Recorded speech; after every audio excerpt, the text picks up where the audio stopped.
எத்தனை காலம்தான் ஏமாற்றுவார் இந்த நாட்டிலே, சொந்த நாட்டிலே. சத்தியம் தவறாத உத்தமன் போலவே நடிக்கிறார்.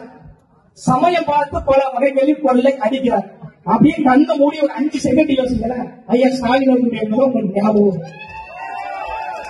வருதா இல்லையா? நான் போய் சொல்லலாம், எனக்கு கண்ண மூடும் போது ஐயா ஸ்டாலின் அவர்களுடைய முகம் தான் வந்தது. அதனால நான் சொல்றேன், உங்களுக்கு யார் மூலம் வந்துச்சு? சூப்பர், அருமை. நம்மளுடைய ஆட்சி என்பது, நம்மளுடைய கட்சி என்பது, நம்மளுடைய பயணம் என்பது மக்களாட்சி. தமிழ்நாடு முழுவதும் இருக்கின்ற பல்வேறு குடும்பத்திலிருந்து பல தலைவர்களை உருவாக்க வேண்டும் என்ற நினைப்பவர் தான் தளபதி. தளபதினா அந்த தளபதி அது பொய்யான தளபதி, வெற்றி தளபதி, நம்முடைய தளபதி. ஆனா அங்க என்ன நடக்குதுன்னா, ஒரே குடும்பத்துக்குள்ளே ஆட்சியும் அதிகாரமும் பதவி அங்கேயே. அடுத்த தலைவர் கோபாலபுரம் வீட்டிலே தான் இருப்பாரா? ஏன் ஒரு கன்னியாகுமரியிலயோ, ஒரு திருநெல்வேலியோ, ஒரு மதுரையிலயோ, இல்ல ஒரு தூத்துக்குடியிலயோ, இதே சென்னையிலேயே கிடையாது.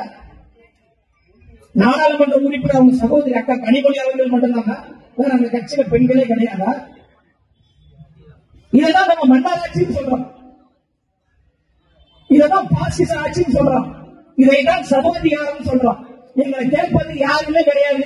நாங்க என்ன வேணாலும் பண்ணுவோம், காலங்காலமாக நாங்க ஏமாற்றிட்டோம், இதை நாங்க செய்து கொண்டே இருப்போம் அப்படின்னு நீங்க செய்யறீங்கல்ல. இத்தனை காலம் உங்களை கேட்பதற்கு யாரும் இல்லை. இன்று ஒரு போர் வீரனாக, மர வீரனாக, மக்கள் வீரனாக தலைவர் தளபதி அவர்கள் வந்ததால் அந்த பதட்டத்தில் நீங்கள் பதறிக் கொண்டிருக்கிறீங்க, கதறிக் கொண்டிருக்கிறீங்க.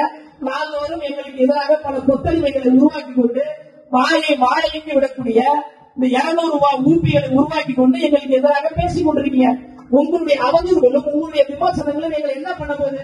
போற்றுவோர் போற்றட்டும், புலிவாரி தூற்றுவோர் தூற்றட்டும். Don't care. நாங்க மக்களை நம்பி வந்துருக்கிறோம்.